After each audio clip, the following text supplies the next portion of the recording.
Hello everybody, welcome back. This is the second of two videos on this question of defining social work. What is social work?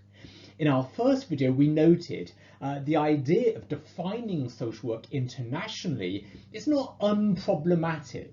Different countries do have different ideas as to what social work actually is, and you won't necessarily find a quick consensus if you get people from different countries together. On the other hand, it is a project very much worth doing. It helps the development of our profession as a global profession if we can find some agreement as to what it is that we're actually doing. So I invited you in the last video to think of your own spontaneous definitions. What kind of elements might go in it? You noted down a few ideas.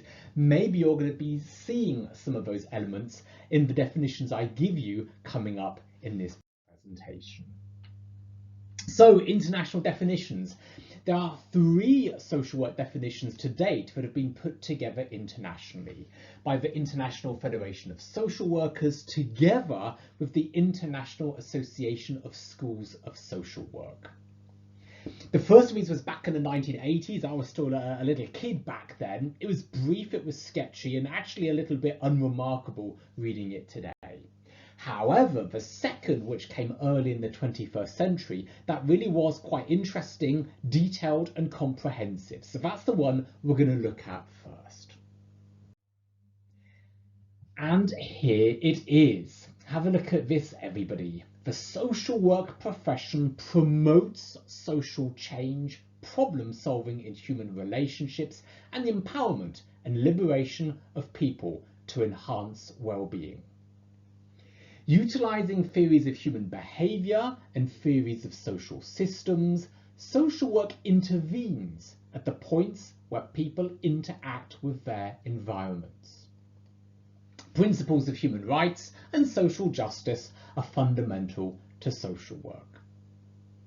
So that was our 2001 definition. I'm speaking in 2022, so it's already more than 20 years old.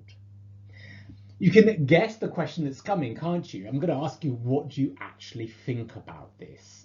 And I'd like you to focus on it from your own national perspective. So speaking as a US social work student or speaking as a German social work student, how do you actually find this? What are its strengths? What do you like about it? What are, in your view, its weaknesses? Okay, so what do you personally find good and bad in the 2001 definition? What are its strengths? What are its weaknesses? Consider this from the perspective of your own nationality. Now, when you finish doing that, a nice additional task is to think about it as somebody from another country or another continent. So if you're a North American, think about it from a Latin American perspective. If you're European, think about it, let's say, from an African perspective. It's fun to kind of continent hop and to ask yourself, how would they see this definition? So I'll let you discuss that and pause here. Well, I can give you some comments, and it's nice to start with its strengths. When I first met this definition, I was quite surprised. The definition does not try to define social work in terms of its different client groups. So I might have said it's working with children and families, it's working with adults.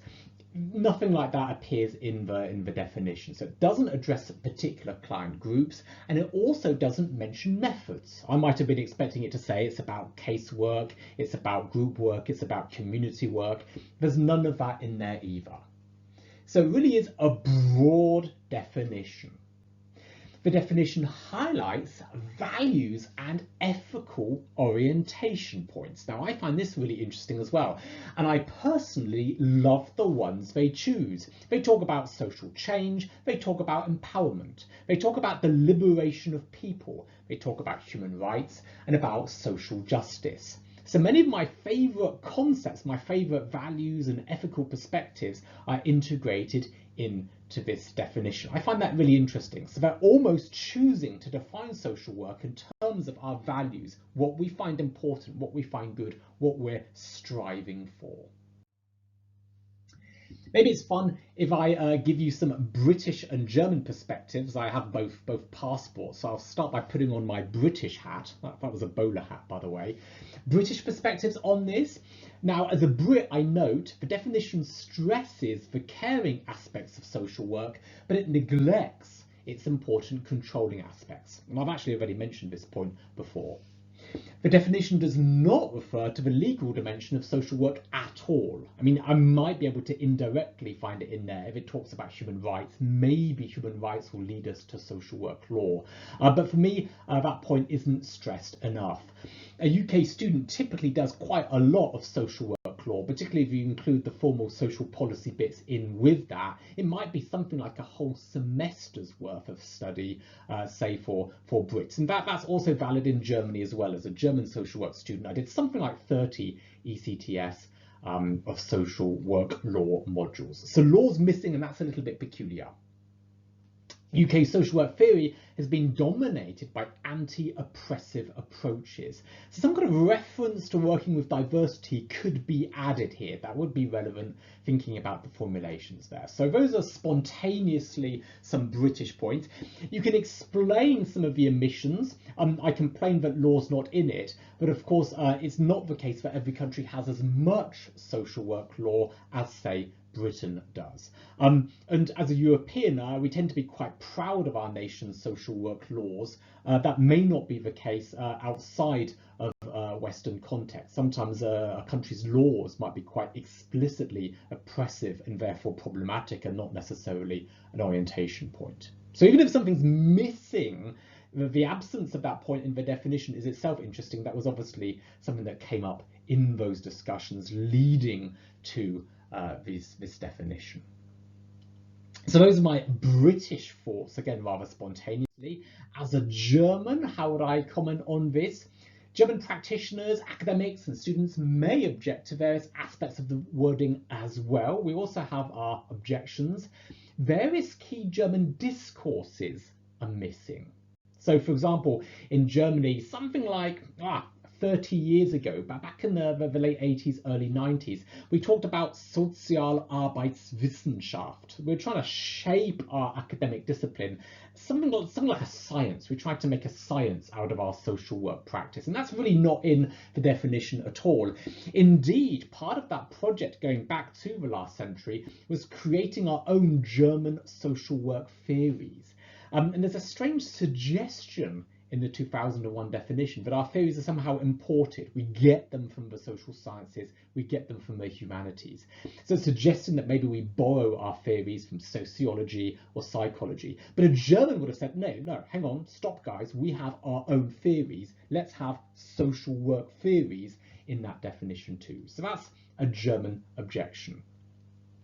Other German objections, it's worth noting that some of our concepts really aren't in there. We see social work in Germany as being quite educational.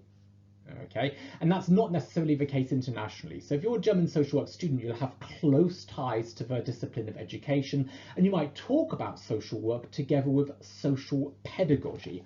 I've got a nice social pedagogy book here. Look at that, Sozialpädagogik, and that word's not even mentioned in the definition. So you can tell this definition is not made by Germans. The German voice in that definition is quite quiet. We haven't been able to dominate the choice of words chosen.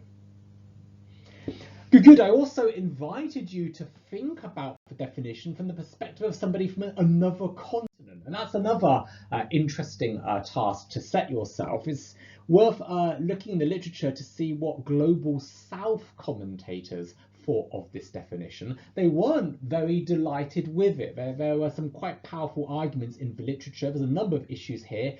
The most obvious that many of my students pick up, there's a kind of lack of realism in this definition.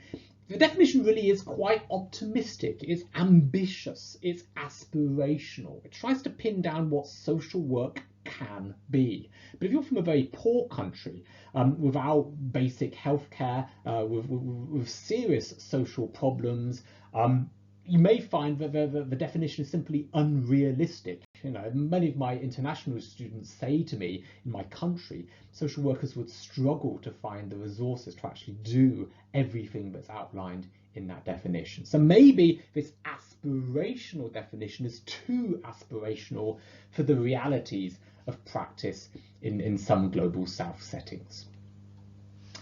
Another objective, and something which has to be taken quite seriously, is that it seems to be quite a Western perspective of social work, and it really neglects non-Western dimensions. For example, it neglects non-Western histories of social work.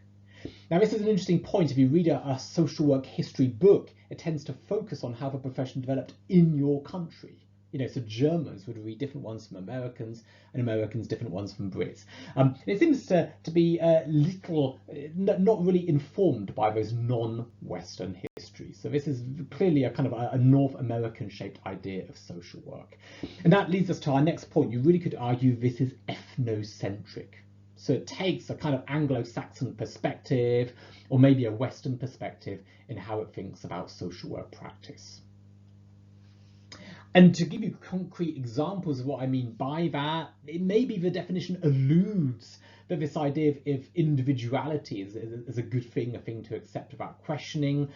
Social change is presented as being good and uncontested. And the significance of the collective is neglected in that definition. So these were some of the objections that were coming up when that first definition was finalized. And there was really a lively debate in the early 2000s following the first definition. And in a sense, that debate is okay. The definition was designed to be a working model. It was designed to be improved at a later date. And that actually happened, I think something like 13 years later, after a decade of use. It was clear that fine-tuning really was possible, and it seemed to be a timely moment to do that. So a revised version was created. We give the new definition a slightly different title. The first one was the international definition of social work. The second one is the global definition of social work. It was approved by the International Federation of Social Workers General Meeting and the International Association of Schools of Social Work, their General Assembly, in July 2014. Like the older definition, the short, compact version comes with explanatory notes, expanding on the concepts and describing exactly what they mean with their choice of words. Now, when we quote these definitions, we tend to quote the compact, short versions. Strictly speaking, we're being naughty there. Okay, so strictly speaking, we shouldn't be quoting the compact version, but rather referring the reader to the full explanatory notes that go with it. So that's something to hold on to, and I really encourage you guys to check out those notes. They're really interesting reading. If you're not an English native speaker, you'll also find the official translation of the definition, also with translation notes, translators notes, I should say, about that. So some of the translation difficulties are discussed in the literature as well, and that's really interesting to follow. Here we are though, this is the new definition, and as I'm speaking, the most up-to-date that we have so far, though again, it should be viewed as being work in progress. Let's have a look at this together. Social work is a practice-based profession and an academic discipline that promotes social change and development, social cohesion, and the empowerment and liberation of people. Principles of social justice, human rights, collective responsibility, and respect for diversity are essential to social work. Underpinned by theories of social work, social sciences, humanities, and indigenous knowledge, social work engages people and structures to address life challenges and enhance well-being. And as an interesting final sentence, the above definition may be amplified at national and/or regional levels. So that's our new definition. That's social work as we see it globally today. So you can see the question that's coming, guys. How do you find this? Looking at the new or the changed elements one by one. So on my next slide, I've actually highlighted them in bold. What do you think of them? Do you like these changes? Do you find them improvements? Can you explain the thinking behind each change? You know, where does the change come from? Why did this big group of experts decide to change the formulations in the definition? Where do these changes come from? How do you stand regarding these changes? You know, are you for or against the individual changes? Do you find the second version better? And another question, maybe a provocative question, do the changes go far enough? You know, are you tempted to try and improve it even more? So these are nice closing questions for you to discuss in the group. I won't give you any answers, but I'm sure you'll find the answers yourselves. Have fun looking at these definitions. Maybe as closing words, I should say, I personally really feel committed to these global definitions of social work. I find they capture our profession really quite well. The second one, I can't quote it off by heart, but I can reconstruct it quite easily. If I close my eyes, I could see many of the terms in it in front of me. And this is something I would encourage you guys to do. Become familiar with the global definition. I think it's quite beautiful. I think it captures much of what's interesting about our profession. And it's lovely if a client says to you, what is social work? It's lovely to actually have an answer to that question, that valid question, to have a good answer at hand. So have fun looking at that definition again and discussing it in your group. Let me come to a close. This is the same definition, but with all of the changes highlighted. And this is the further reading. As I said, do check out those notes that accompany the definition. They make very interesting reading indeed. Well, I hope you've enjoyed the second of these first two videos, and I'm going to come to a close right here.